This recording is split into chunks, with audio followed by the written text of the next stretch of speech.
Okay, so you have two options on how to review the PowerPoints. You could either download them and save them to your computer, or you can review them right from here. So the first chapter that we're going to start off with is the team and the dental team and the business of dentistry. So each unit here is going to have learning objectives, and those are also already posted on your to-do list. So usually you would have already reviewed that, so you could go ahead and scroll to the first slide. So the role of dentistry, the dentistry is considered part of the healthcare profession, and there are twofold roles: to provide healthcare services and to make a profit as a small business. Now, this is very important to understand that in order to stay in business and to be able to help our patients, we do need to consider this as a business. So there's going to be many aspects to this. However, we are still part of the healthcare provider service, so we don't want to be offering things that are not necessary. So the objectives of dentistry is, as a healthcare profession, that we want to embrace the following objectives. We want to promote optimal oral health in a culturally sensitive manner. So meaning no matter who comes in your door, you're sensitive to them. So all your personal beliefs and opinions kind of need to be set aside so that you can think about how to best provide your patient with the best care. You want to provide oral health education because ultimately at the end of the day, we want to promote prevention. We really don't want our patients to be having to get root canals and crowns and teeth extracted. That really is our focus, to be able to get them to be in the optimal oral health as possible. We also want to eliminate the highest standards of patient-centered care. Emulating means that we are showing our patients how to do it by representing it in and of ourselves. So you don't really want to go have a dental assistant that has really bad teeth, right? So it's kind of like going to a hair salon and having the person doing your hair have really not the nicest of hair. So we really want to emulate what we do, or you would say practice what you preach is another way to say it. You also want to acquire the most advanced knowledge and skills to meet the changing needs of a diverse patient population. So this is really important that we stay current, that we know our patient population, and that we are doing everything that we can to meet the needs of our patient population. We want to exhibit a willingness to share knowledge. So this is to your patient and to your dental health team. So let's just say you go to a conference and you learn all this really wonderful information. The first thing that you would want to do is go back and share it with the members of your dental health team, and then you can emulate it and show it to your patient. So it's really important that you don't want to just hog all the information and keep it to yourself. You really want to make sure that you're able to share that information. And that comes back to participating in professional activities. Participating in professional activities, that's how we know all the updated information. Dentistry changes all the time. So you really need to be a person that understands that there are going to be a lot of extra hours and different things that you need to do to put into your profession to make sure that you're always understanding and knowing the differences of the changing dentistry, because how they practice dentistry 10, 15, 20, 25 years ago is completely different, okay? You also need to understand that dentistry is an enterprise. So the business criteria is going to include to practice ethically, to operate efficiently, operate safely, be productive, generate referrals, and maintain a low stress environment. You're going to want to use technology, increase entrepreneurship, and maintain financial independence. So all of these criteria are extremely important to having a successful practice. your dental practice should end up being like your family. That's where you're going to spend a majority of your time. So doing all of these things would really make your dental family a happy family. So it's really important to understand that it really should be running like this. Okay. And if it's not, what can you do to help make these changes? So, who are the members of the dental health team? Well, you have your dentist, and they could be a DDS or a DMD. Those just depend on where your dentist went to school. So, as could either be a doctor of dental surgery or a doctor of medical dentistry. So, either one of those are the same. It just depends on where they went to school. You're going to have dental assistants, dental hygienists, administrative assistants, maybe a sterilization technician. Sometimes that's your dental assistant as well. And then a dental laboratory technician, that could be someone that either works in your practice or it could be someone that's outside of your practice. A lot of times it's a laboratory that you hire outside of the practice, and then you send your stuff to them. We also have emerging dental workforces. So right now, dentistry continues to grow very, very quickly. So we do have some expanded function dental assistants. In this book, it's called the EFDA. That's a national certificate, but since we're in the state of California, California has their own. So for our dental assistants, we have the RDA, which stands for Registered Dental Assistant. And then that is a state license that you have to take, which we won't talk about. We won't get too much into that in this class, but you will definitely know all about it in your other classes. But the expanded functions in California is called the RDAEF2. So again, that's something that we'll talk about in other classes. And then in other states, there might be some other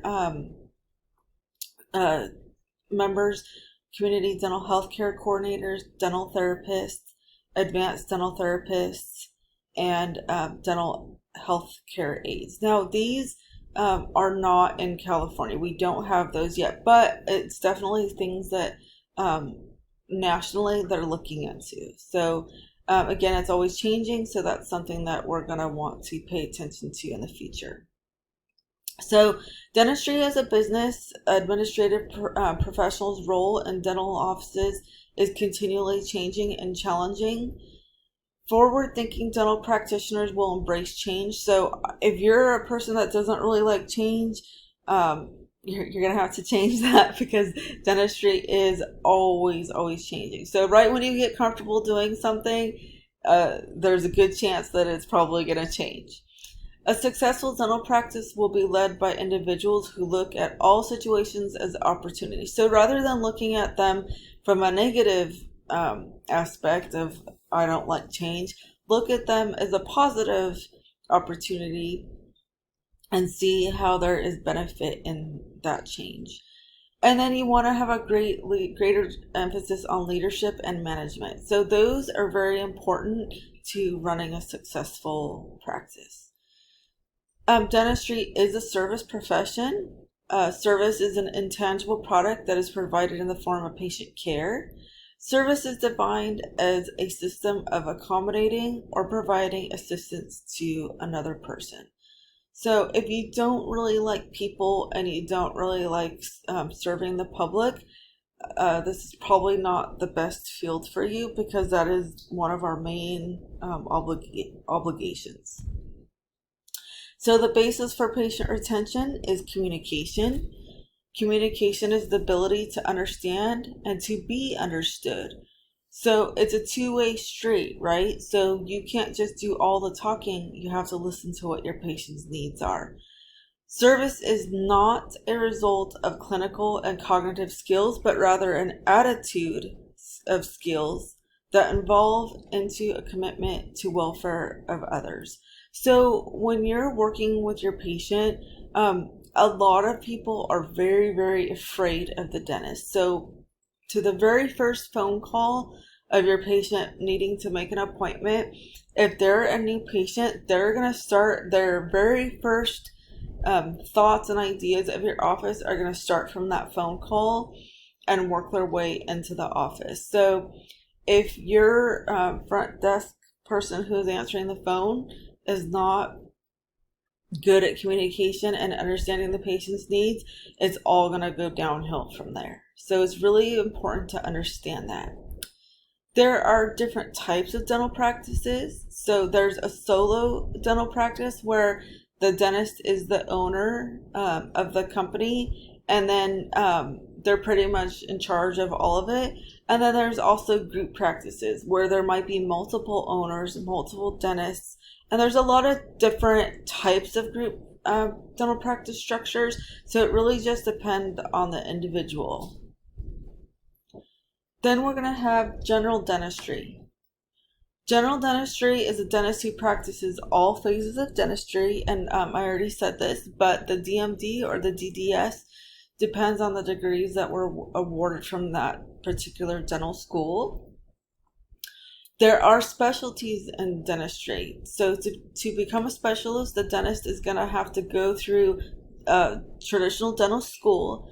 And then what they do is they go to additional programs. So there's different programs. It depends on what the specialty is that they're doing. The American Dental Association recognizes 9 different specialties. So we have dental public health, endodontics, oral and maxillofacial pathology, oral and maxillofacial radiology, and then oral and maxillofacial surgery. So those 3 are all different, and they all have their different specialties. And then we have orthodontics, pedodontics, periodontics, and prosthodontics. So again, depending on the school, those programs could take anywhere from 2 to 6 years of additional education post their general dentistry. So they would have to graduate from a dental program and then apply to those different programs. Then we have dental hygiene practices. We don't really have those as much here in California, but there are different states where a dental hygienist can have their own practice. They're independent dental hygiene practices. They could be mobile practices. Again, these are going to be governed by particular state regulations. So it depends on what state you live in.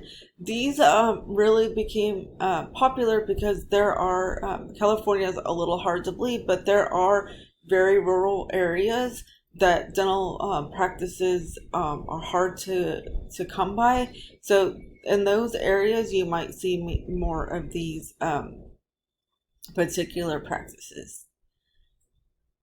How to start a practice. So you're going to write a business plan. You're going to develop a financial plan. You're going to choose a location, obtain a mentor, build a network of dentists in that field and that area, create a website, social media. So all of these things we'll be getting into more detail as we continue the course, but these are the most important aspects of creating a new business.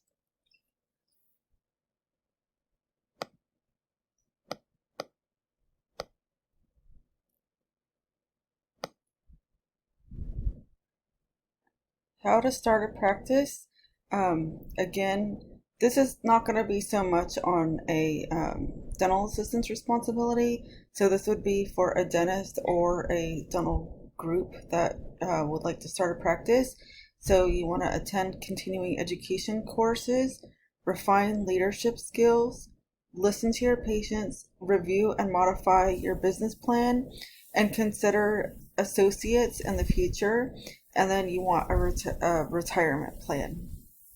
So these again are the aspects of starting a business, and that's going to end our PowerPoint for this chapter. So again, this was just to kind of get you guys started. So now that we've done that and reviewed it, please go back and read the book chapter so that you could have the more details of this, and then you'll work on your discussion board and then your workbook, and then finally you will complete the quiz.